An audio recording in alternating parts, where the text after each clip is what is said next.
Bienvenidos, estamos nuevamente en este espacio siempre en construcción que es Entrevistas TV News en esta noche de jueves y siempre trayendo aquí la posibilidad a través del diálogo de temas que, bueno, son interesantes siempre desde un abordaje integral, ¿no? Como decimos, la realidad siempre es compleja, no admite recortes más que simplemente para poder ordenar la secuencia informativa, pero hay temas que tienen una densidad, una importancia, una trascendencia en proceso muchísimo más importante que solo un momento. Y estos 2 años en particular hemos todos atravesado situaciones que todavía no dimensionamos cuáles serán sus consecuencias, pero lo que sentimos, más allá de quien ha atravesado la enfermedad del COVID, es que realmente el peso sobre nuestras espaldas de toda esta situación va a tener consecuencias en la salud. Indefectiblemente el estrés, la incertidumbre, la preocupación y ni les cuento, como hemos abordado aquí ya en alguna oportunidad, el tema de los duelos, tienen necesariamente que pasar por el puente del cuerpo de todos y cada uno. Por eso muchas de aquellas cuestiones que se presentan desde el punto de vista de la salud como alternativas o no convencionales, me parece vienen a suplir mucho de ese acompañamiento. Hay una actividad que ya desde hace años tiene la comarca, que ha visto seguramente por este paréntesis de la pandemia limitado sus actividades, que es la equinoterapia. Claro está que la equinoterapia la asociamos precisamente por allí con algunos procesos vinculados con quienes tienen capacidades diferentes y lógicamente para ellos es un anclaje, es una posibilidad de salir adelante, pero en tanto terapia no convencional me parece que hay todo un mundo por descubrir, ¿no? Por eso lo cito vinculado con lo que nos pasa a todos, porque indefectiblemente todos tenemos hoy desde un grado de estrés hasta una patología seguramente en proceso por todo lo que estamos viviendo. Por eso hemos invitado a Paola Barona. Ella es el referente de esta actividad aquí en nuestro medio y lógicamente del diálogo con ella vamos a aprender seguramente mucho sobre esta actividad. Paola, ¿qué tal? Buenas tardes. Hola, buenas tardes, muchas gracias. Bueno, decía, todos hemos estado atravesados por esta circunstancia tan particular y comenzamos a ver a todas las terapias no convencionales, alternativas, como un acompañamiento, yo diría, casi necesario, ¿no? Sí, como conversábamos en algún momento, hemos notado como equipo una gran demanda a raíz de lo que nos atravesó como a nivel mundial, digamos, que tiene que ver con la pandemia. Y esta demanda también surge en distintas edades, que también nos llama la atención. Por ahí siempre la propuesta tenía mayor demanda de niños o de jóvenes, y hoy por hoy tenemos una demanda mucho más amplia. Entonces, evidentemente, como bien explicabas, la pandemia ha atravesado en un montón de aspectos y hoy por hoy la búsqueda de actividades y de terapias que sean al aire libre, que también por protocolo, digamos, den cierta tranquilidad a la familia, ha hecho que hayamos tenido este tiempo mucha mayor demanda y que justamente los beneficios que tiene la actividad se vean, digamos, cada vez más revalorizados.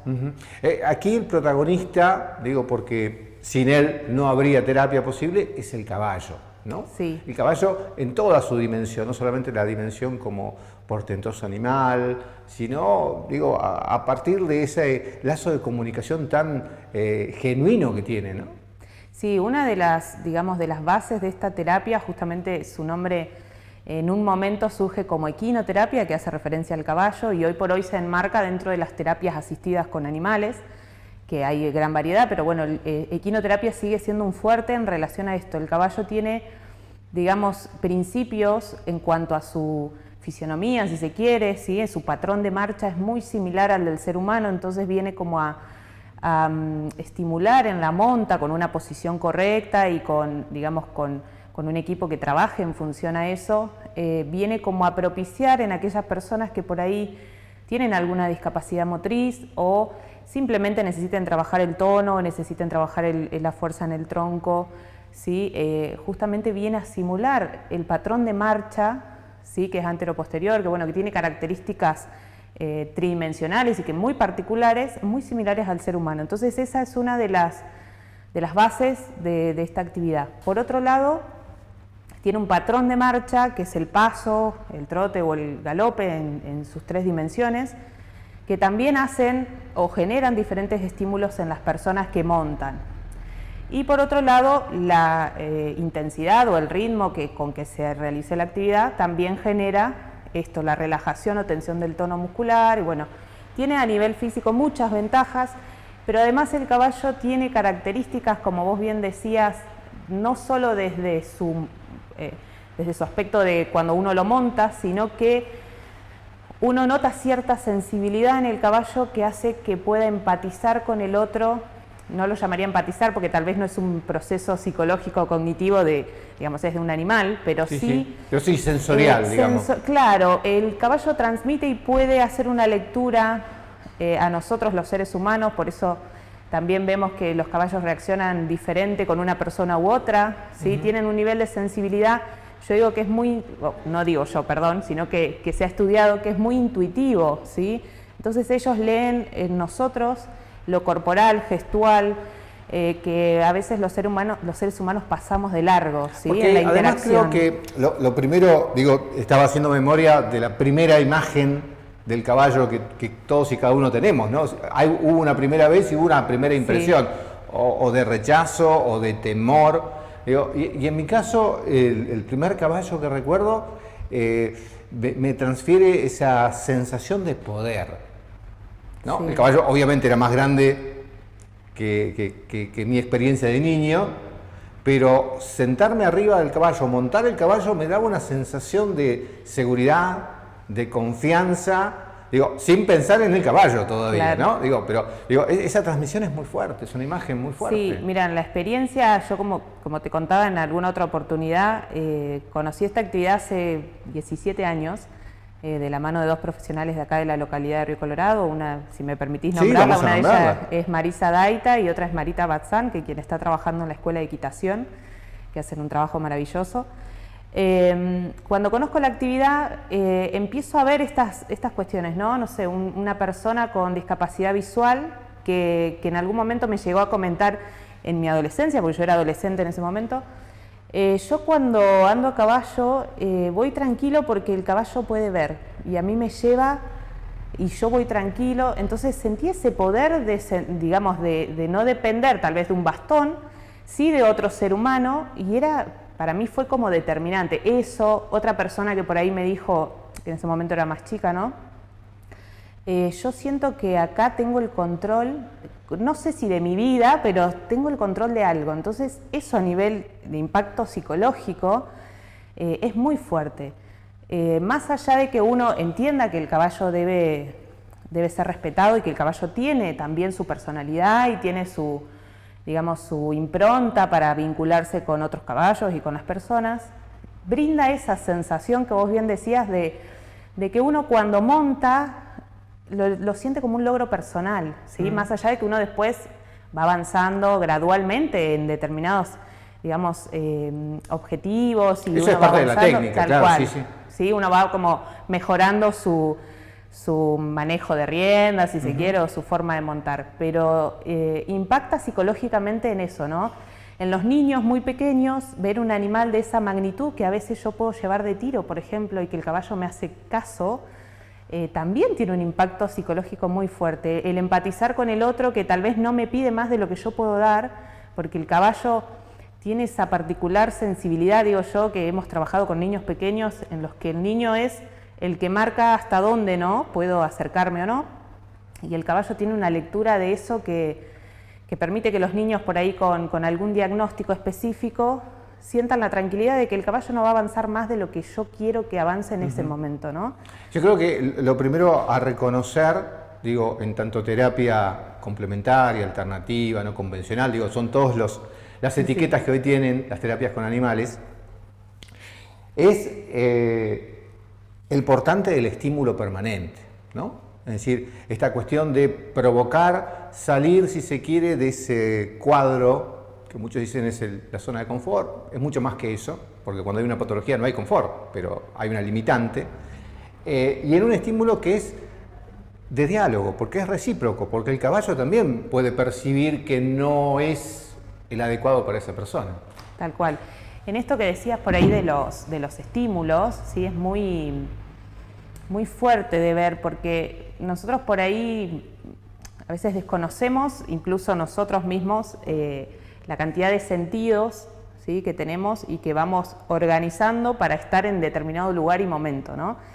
Cuando uno monta el caballo o simplemente está cerca, tiene que organizar su postura corporal en relación al caballo que está cerca para que no me pise, para que, ¿sí? Desde eso mínimo hasta, por ejemplo, en el estar arriba, que yo tengo que organizar, digamos, esa sensación de avanzar en otra altura que a nivel vestibular me genera toda una reorganización interna muy importante. Es un cambio de perspectiva, es ver la realidad desde otro lugar también. Tal cual. A nivel propioceptivo, decimos nosotros, tengo que poder posicionarme lo mejor que pueda arriba para no perder el equilibrio, para no caerme. Entonces, todos esos estímulos, ni hablar en lo táctil, ni hablar en lo auditivo, que por ahí obviamente es una actividad que es al aire libre y escuchamos sonidos y pájaros y bueno, todo lo que acontece en un lugar natural, si se quiere. Lo visual, el campo visual cambia, como vos decías, de perspectiva, porque yo estoy a otra altura y es una experiencia totalmente nueva, ¿sí? Entonces, sensorialmente es una actividad que ofrece muchísimo, que bien trabajada y con objetivos claros, vemos avances enormes en todas las personas que practican, ¿no?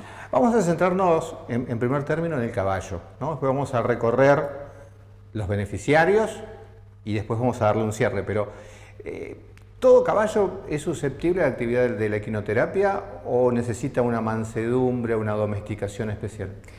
En realidad por recomendación, lo que por ahí se propone o se estila cuando uno piensa en un caballo para equino es que tenga cierta madurez en cuanto a aprendizaje, ¿sí? Que por ahí un caballo recién domado o un caballo muy nuevo, entre 4 o 5 años, todavía le falta aprender algunas cuestiones que tienen que ver con el manejo, con situaciones nuevas que puedan aparecer y el caballo tenga otra energía para responder, ¿sí? Un caballo nuevo por ahí se asusta de algo y tiene una energía, un brío, claro. Tal cual, una energía que hace que por ahí nosotros tratemos de que no, porque para equino nosotros necesitamos cierta estabilidad en el caballo, si se quiere emocional, por ponerle una palabra, pero no sería esa la palabra. Sería, para compararlo con los humanos, la madurez. Tal cual. Sobre todo en lo que tiene que ver con los aprendizajes, ¿sí? El caballo aprende que uno va a montar de determinado lado, que aprende que las riendas van a ser quienes direccionen mi andar. Sí, bueno, el caballo aprende un montón en la doma, si sea tradicional o racional, la doma que se elija. Entonces, por lo general preferimos caballos de entre 10 años en adelante. En algunos centros por ahí se estilan caballos de mayor edad, pero bueno, eso también hace que a la hora de que el caballo ya esté muy grande no tenga muchas ganas. Entonces por ahí la edad entre 12 y 16 años es una edad como, entre 10 y 16 una edad como la más esperada, ¿sí? Después también juegan otros factores, caballos que tengan predisposición a un carácter determinado o una personalidad, si hay caballos que por ahí son puras sangres o caballos que son, digamos, destinados a otras actividades o que vienen de otras actividades que por ahí no son los más acordes, ¿sí? Por más mansedumbre que tenga, porque como te decía, tienen otra energía, tienen otro temperamento que, bueno, que no sería lo más acorde. Siempre tiene que ser un caballo que sea lo más equilibrado posible, que tenga una edad con, digamos, puede ser 8 años, pero un caballo que haya sido andado con frecuencia, entonces que no tenga por ahí reacciones. Y que además de esto, hay distintas razas, yo creo que cada caballo tiene mayor afinidad para alguna actividad. Sí, tiene más facilidad para una marcha que otra, para un anclaje corporal que otro. Muy importante es la sanidad de los caballos, que por más edad que tengan, que bueno, que estén, digamos, atendidos, que tengan su libreta, que por ahí uno a veces dice, no sé, tengo un caballo que no sé, que manquea, entonces no lo puedo usar para correr o trabajar en el campo, lo destino para equino. Y en realidad, si nosotros vamos a las bases de equino, que tiene que ver justamente con propiciar la marcha, que tenga una intensidad, que tenga una frecuencia, que estimule el andar humano, si yo tengo una mano que manquea o tengo un caballo que no está en su... No es una marcha correcta. Tal cual. Entonces genero patrones de marcha que son atípicos y además el animal no lo está pasando bien, que eso digamos, tiene que ser nuestra De prioridad. lo que me decís, veo una primera situación, digo, no de conflicto, pero sí de colocar el foco cada vez que alguien promociona la actividad. Es decir, no es una actividad complementaria de lo rural por sí mismo, porque necesita otros profesionales, como en tu caso, gente vinculada con la psicopedagogía, con la asistencia a personas con discapacidad. Digo, no porque tengamos el caballo y el espacio, podemos hacer equinoterapia porque el caballo no es para otro trabajo. Tal cual. Esto es algo, mencionás acá algo muy importante, porque muchas veces, ante la falta de conocimiento de lo que es la terapia, se ha intentado hacer, o se ha puesto el nombre de equinoterapia justamente a esto, ¿no? Yo tengo un caballo y bueno, y paseo a los nenes o que los traigan, y en realidad va mucho más allá de eso. Nosotros, cada vez que ingresa un paciente jinete o un alumno, ¿sí?, como se le quiera llamar, tenemos que hacer toda una entrevista inicial. En caso de que haya discapacidad, también articulamos con otros profesionales que estén trabajando con el niño, con el joven o el adulto. Entonces, implica toda una planificación profunda de qué es lo que yo voy a trabajar, ¿sí?, porque además puedo cometer errores muy graves. Si yo estoy trabajando con una discapacidad motriz, por ejemplo, no sé, una parálisis cerebral, y yo no conozco de lo que estoy trabajando, puedo generar lesiones en el tono, puedo generar todo el trabajo que vino haciendo el kinesiólogo tal vez de esa persona, en 2 sesiones lo puedo como... Sí, poner en riesgo. Tal cual, y pongo en riesgo la salud del paciente jinete. Entonces, eso es muy importante. La profesión, digamos, acá en Equino tratamos de conformar equipos que sean integrales, que hayan profesionales tanto de salud como de educación, y en caso de que no estén por X motivos trabajando en pista, siempre el consultar, acá en Río Colorado por ahí tenemos la suerte de que o tenemos el teléfono o el mail o nos acercamos a hablar, eso es muy importante. Esta terapia, justamente para que sea una terapia, tiene que tener profesionales, también voluntarios, pero tiene que haber objetivos claros de trabajo, y eso es algo por lo que nosotros también tratamos de dar a conocer en mayor profundidad la actividad, y que las personas obviamente entiendan que también, así como hay talleres recreativos donde apuntamos a Sí, es otro el objetivo. A otros objetivos más recreativos, y que también se trabajan cuestiones emocionales, si se quiere, o de trabajo en equipo, colaborativo y demás.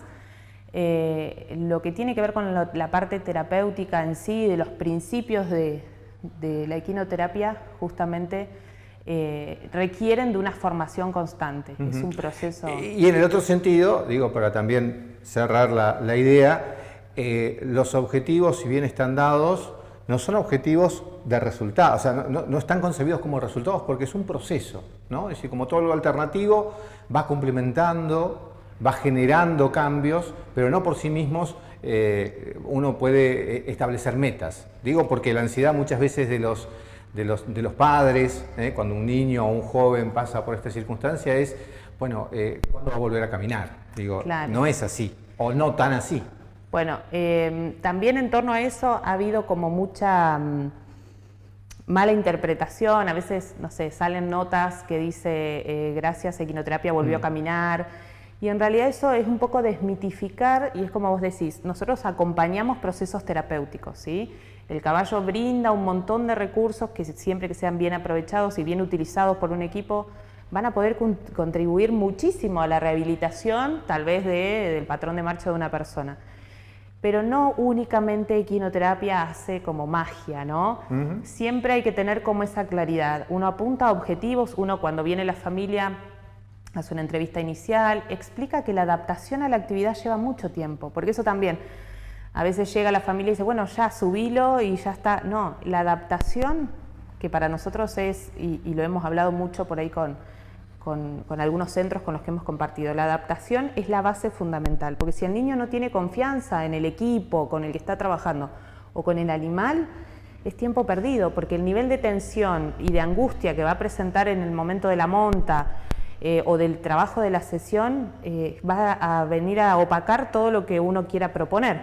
Porque entonces, casi como si fuera una imagen del box, queda en el caballo y el beneficiario. Digo, el equipo acompaña, pero la relación es de dos. Sí, uno va proponiendo diferentes actividades dentro de la sesión o del trabajo en pista, pero el principal, digamos, protagonista, o los principales, viene a ser el paciente jinete y el caballo como mediador de esa propuesta, ¿no?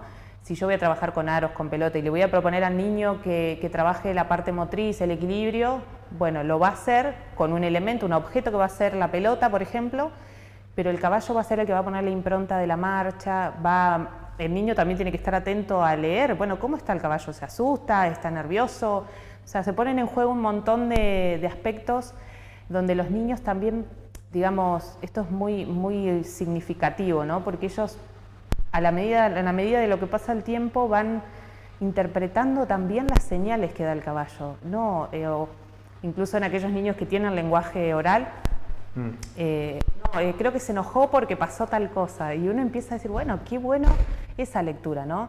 ¿Y qué pasa con el otro? ¿Y cómo puedo empatizar con ese animal que...? Bueno, a ver, teniendo en cuenta precisamente el jinete, quería detenerme en estos procesos, ¿no? Es decir, vos como profesional además me vas a ayudar, pero todo lo que implica las distintas esferas de lo neurológico, que no pasa solamente por lo cognitivo,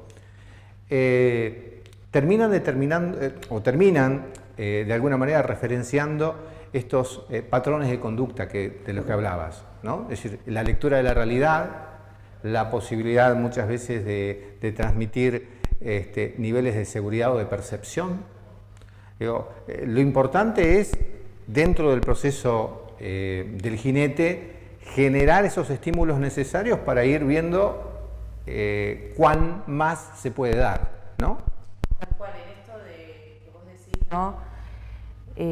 La empatía, todo lo que tiene que ver con procesos tanto psicológicos como emocionales y que uno puede poner en palabras, y tal vez con un niño más pequeño no sean las palabras sino sean las sensaciones, se va como trabajando de manera transversal en la actividad, ¿no? Digo, una marcha nos da la posibilidad de vincular datos, ¿no? Sí. La distancia, la orientación, el cálculo de más menos, ¿no? En un simple alto, que es una actividad que hacemos, por ejemplo, de vamos al paso, nosotros trabajamos distintos niveles de apoyo para cada jinete, ¿no? Puede ser que vayan llevándolo de tiro y 2 laterales, o solo uno, o solo el que va llevando de tiro, o tenemos algunos niños que realizan ya monta autónoma, pero con guía de otro. Así vaya el niño con el mayor apoyo posible, porque requiere de ese apoyo, ¿no? A nivel de sostener el tronco, y mínimamente cuando nosotros decimos el alto y el caballo frena, el chico tiene una interpretación de eso que pasó, ya estamos trabajando esto, que vos decís, la anticipación, el cambio, el cálculo. Una orden sencilla que es alto. Entonces, cuando el niño ya puede, a medida que pasa el tiempo, decir alto, estamos trabajando el lenguaje, estamos trabajando un montón de otras funciones que con un simple alto que nosotros decimos, bueno, tal vez otro lo ve de afuera y dice, pero le está diciendo alto, alto a cada rato, porque bueno, es eso, vamos en la marcha y es alto, y el niño ya organizó, pudo llevar esa información y dar él la orden, ¿sí? Frenar con las riendas, o simplemente en aquellos niños que no tienen tal vez la posibilidad de manejar riendas, el decir el alto, que es un juego que a veces hacemos desde el trote, a veces lo hacemos al paso, ya genera una organización de procesos que por fuera uno tal vez si no conoce en profundidad dice, le está diciendo alto nada más. Y hay la importancia del diagnóstico, ¿no? Porque imaginaba como ejemplo, no sé, un chiquito, una chiquita con TEA, o cualquiera, ¿no? En donde por allí la experiencia lo lleva montado desde un enfoque distinto, a una altura distinta, a percibir una serie de cuestiones. Y por ahí ni se da cuenta que está arriba de un caballo, ¿no? Es decir, desde la sombra de los árboles, pasando por los olores, es decir, son chicos que tienen otra sensibilidad y que de repente el caballo es simplemente quien me lleva, ¿no? Todavía no logra experimentar contacto. Sí, vos sabés que en relación a, bueno, obviamente el abanico del espectro autista es muy amplio. Hemos tenido experiencia con diferentes niños y hemos visto cosas maravillosas, digo yo, porque desde un niño que tardó 2 meses en hacer la adaptación de acercarse al caballo y después verlo después de 2 años montar, ¿sí? Y lograr esto que le dé un abrazo, bueno, que pueda acariciar sensorialmente, era una información muy fuerte, el tocar el pelo del caballo, el olor, bueno, todo un proceso que fue muy lindo y que la familia acompañó muchísimo. Iba esto, ¿no? A nivel sensorial, a nivel, obviamente hay lectura de la realidad, ellos, depende obviamente de sus características, pero hemos visto esto, niños que por ahí buscan la respiración, donde nosotros trabajamos esto, ¿no? Bueno, me acerco al caballo, sentir la respiración, tocarlo, darle un beso, que son cuestiones básicas de información sensorial que luego se pasan a otro plano, ¿sí? Trabajamos obviamente, si el niño viene ya trabajando con agenda, con ciertos apoyos desde otros roles profesionales, tomamos ese recurso para obviamente poder anticipar qué vamos a hacer hoy, que lleva todo un encuadre más allá del acercamiento al caballo, que hace que obviamente que el niño pueda disfrutar la actividad, niño, niña o joven o adulto, ¿no?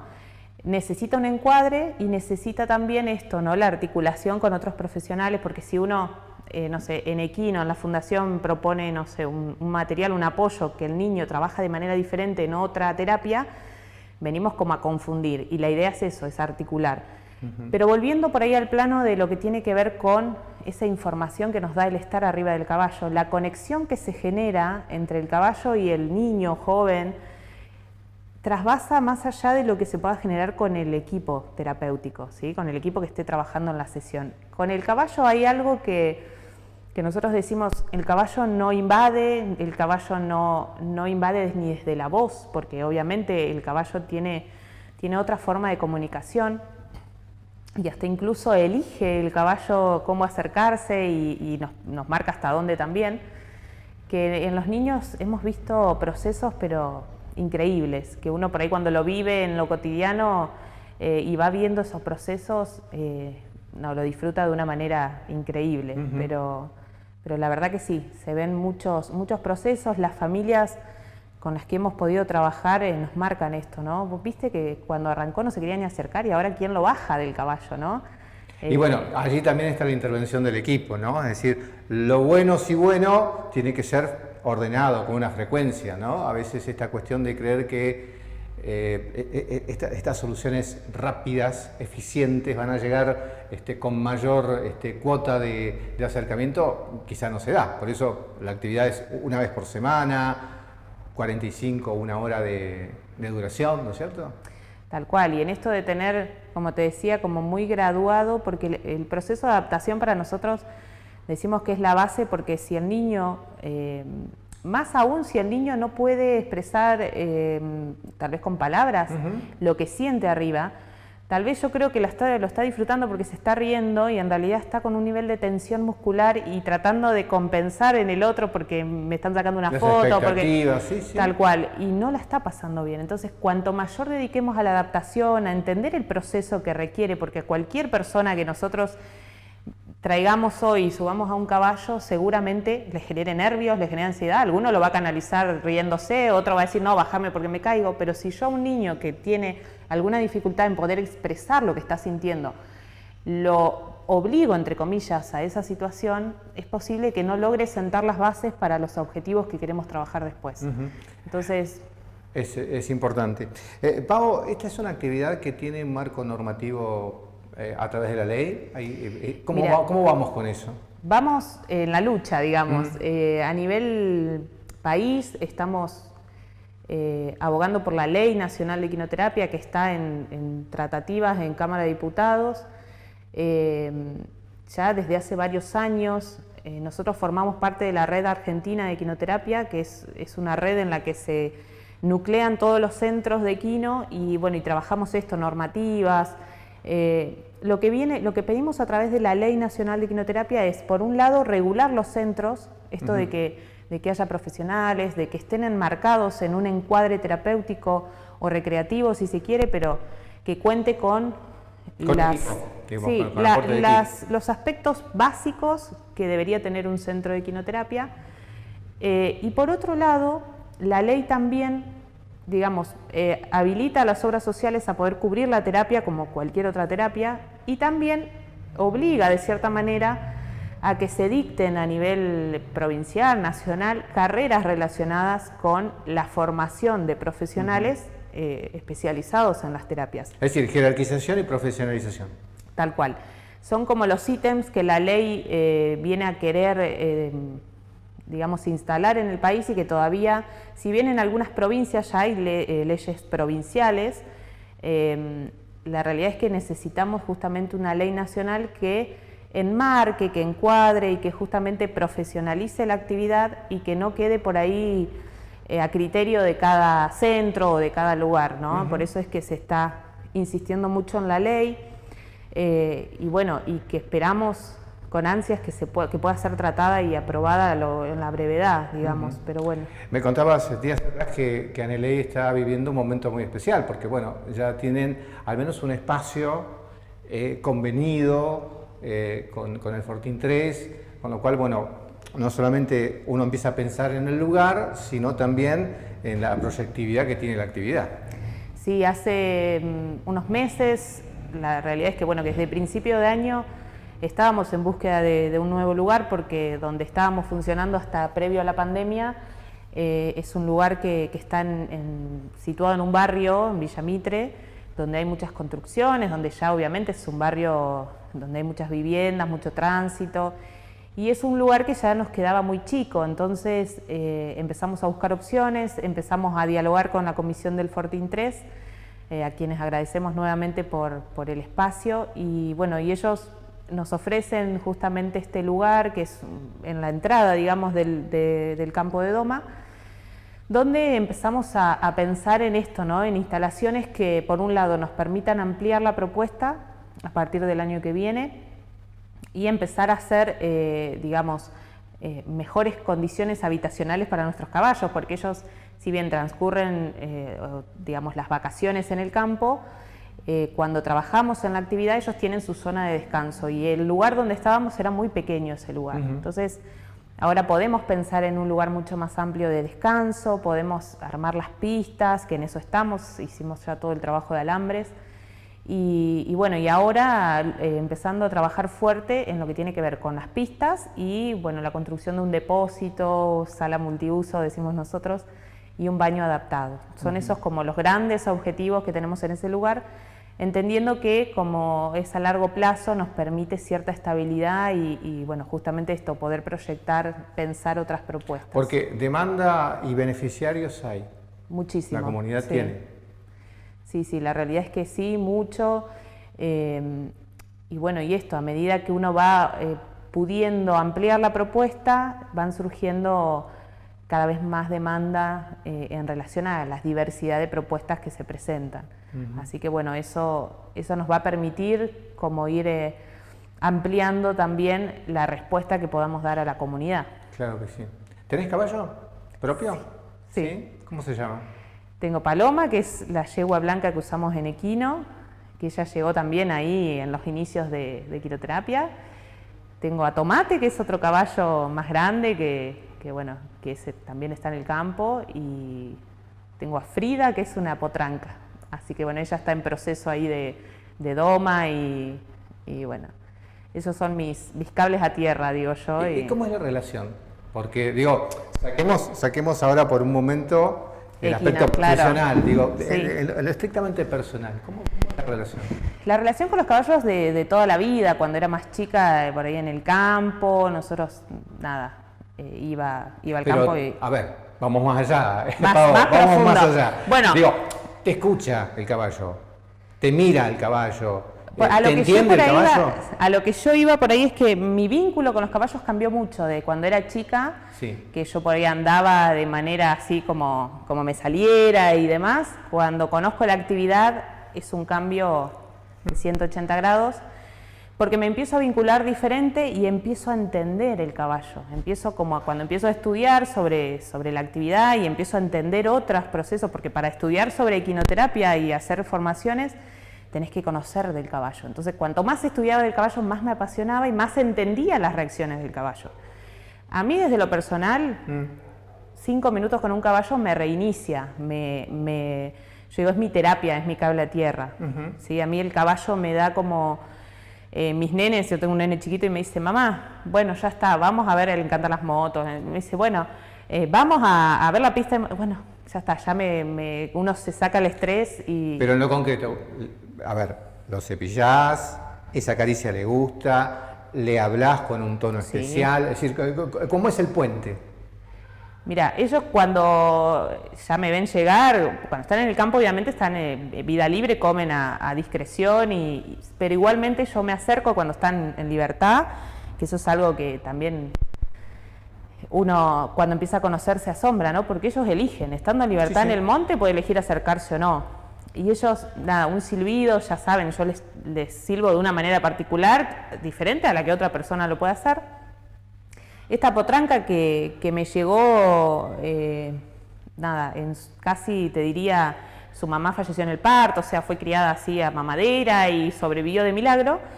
La tuve un tiempo en el patio de mi casa, que hablé con los vecinos obviamente porque no era lo más indicado, pero bueno, estuvo unos meses ahí hasta que se pudo recomponer y la llevamos al campo. Y ella es el día de hoy que yo voy y me paro en el medio del monte y ella viene.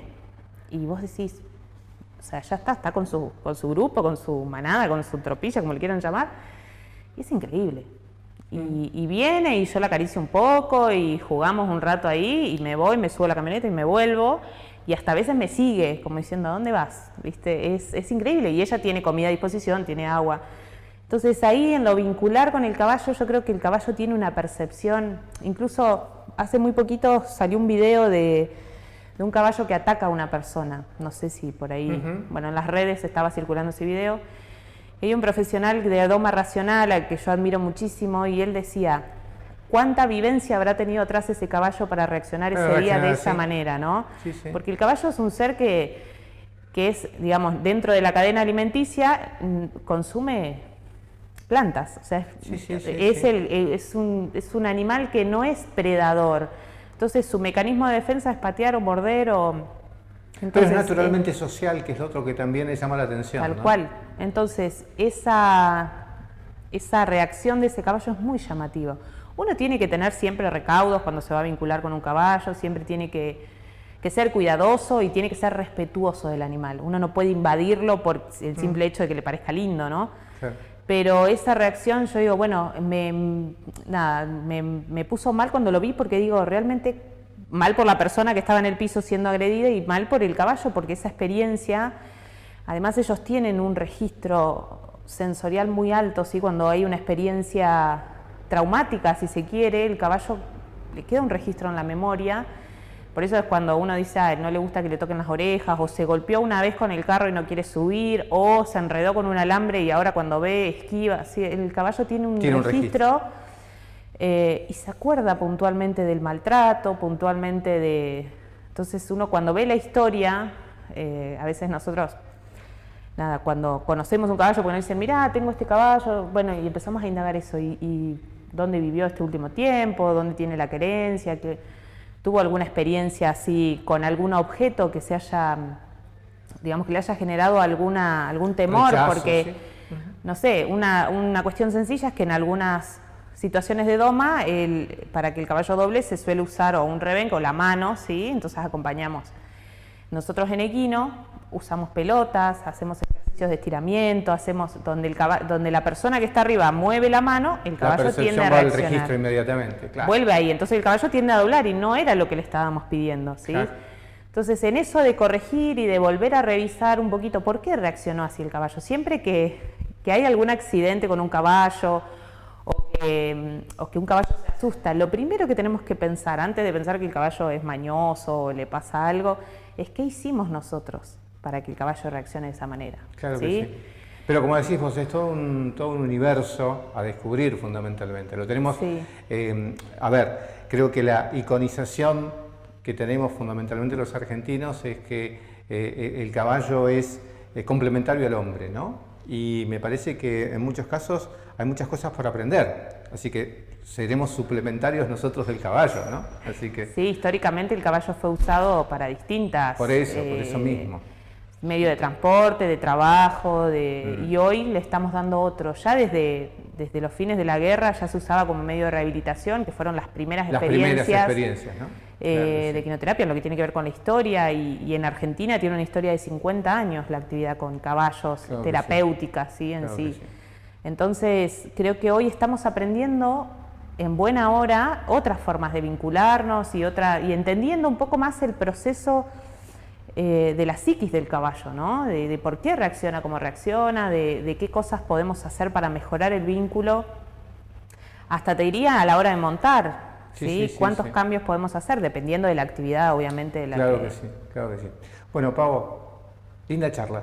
Gracias. Hemos aprendido mutuamente de cuestiones que ponen la valía en esa frase remanida del se puede, pero creo que sí, ¿no? Porque creo que quienes se acercan a esta actividad lo primero que piensan es esa mirada esperanzadora, ¿no? Es decir, hay muchas expectativas siempre, a veces ustedes como profesionales ponen las cosas en su lugar, pero nadie te puede quitar la idea de que es una experiencia que, bueno, que genera esa visión, ¿no? Proyectiva de la esperanza. Así que, anhelé, felicidad, claro que sí. Gracias, Pau. Muchas gracias a ustedes. Bueno, un tema distinto este jueves. Distinto, pero con la propia sintonía de tiempo, ¿no? Días atrás, María Palgay nos decía lo mismo respecto a otras alternativas y otras situaciones que salen de lo convencional. Y coincidíamos que todo es un recorrido, ¿no? A veces, desde el punto de vista fundamentalmente de la formación que uno tiene, lo no convencional, lo alternativo, era algo reservado casi para lo marginal, ¿no? Se decía, bueno, esto es parte de aquello que está más vinculado con los ismos, ¿no? Pero sin embargo, siempre caemos en esta imagen reiterada, ¿no? Nosotros no somos la especie dominante. Será alguna visión temporal, generacional, que algunos cultivan. Nosotros somos parte de la naturaleza. Y si no entendemos que nuestro mayor vínculo tiene que ver con los otros seres vivos que comparten el espacio, digo, habremos de pasar por la vida aprendiendo muy poco.